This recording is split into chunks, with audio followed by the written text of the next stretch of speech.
The technical title of it would be flow arts. So that's like the overall grouping of different performances that our group does. So how I got into it was I used to coach color guard, and just one day, by chance, there was someone at a Taco Bell and we really hit it off.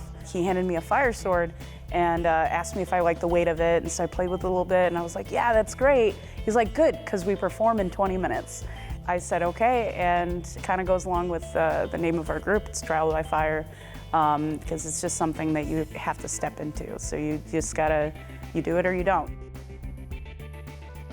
We were doing a lot of the performances in Michigan, and we thought, why not take this back to Northwest Indiana? Like, we all went to the woods in Michigan to realize that there's a bunch of really cool stuff happening in Northwest Indiana. So we decided to get something going around here, and there's not enough of that.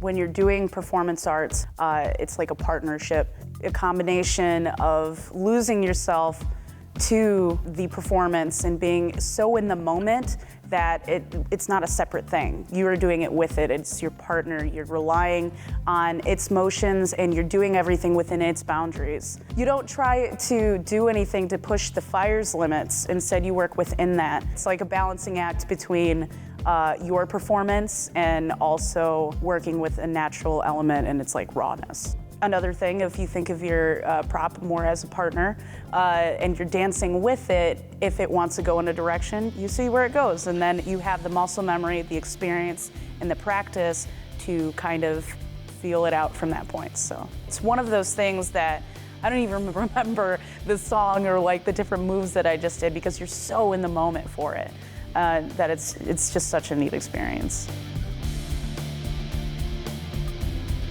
One of the coolest parts about flow arts is you could have two people right next to each other that are both doing hoop and they look completely different. Everyone's coming from a different background. Some people focus really heavily on the, I guess, the skill aspect of it, or some people use it more as dancing or use it as expression. Our group is very fond of saying we spin to express and not to impress. It's something that you do for yourself, and it's something that you could do for yourself and share with another person, and that's like one of the coolest parts about art.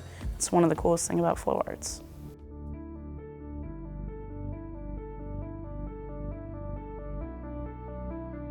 So fire sword is definitely one of the more difficult ones, and that's just because the amount of fire that's on it is like twice or three times as long.